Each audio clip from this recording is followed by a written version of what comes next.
আছেন কেমন? আশা করি সবাই অনেক অনেক ভালো আছেন, সুস্থ আছেন। তো আজকে সকালে আব্বা লতি নিয়ে আসছে, চিংড়ি মাছ দিয়ে রান্না করবো। এই জন্য শুধু একটা লতি না, অনেকগুলো লতি নিয়ে আসছে। তো এই লতিগুলো একটু অন্যরকম, কারণ যেহেতু গ্রামের লতি, নিজের হাত দিয়ে তুলে আনছে, একদম টাটকা ফ্রেশ, কোনো ফরমালিন ছাড়াই। তো দেখেন এর সাথে শিকড়ও আছে।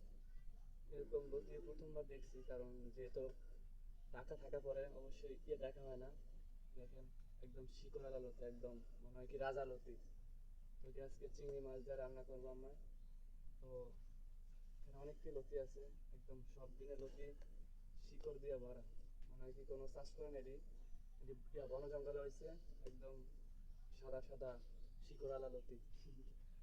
আমরা আমরা কেউ খাইছেন কিনা জানি না, কিন্তু আজকে খাওয়া করবো সম্ভবত এই লতি, শিকড়ালা লতি। আপনি যদি কেউ না খেয়ে থাকেন তো খাইবেন গ্রামে আয়া, খুব সুন্দর সুন্দর লতি দেখছেন, শিকড়ালা লতি একদম।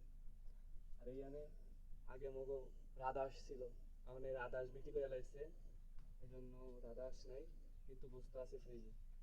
তো আজকে লতি দিয়া এই সাদা সাদা শিকড়ালা চিংড়ি মাছ দিয়ে রান্না করা হবে।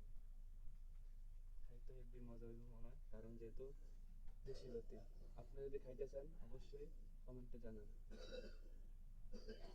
আল্লাহ হাফেজ।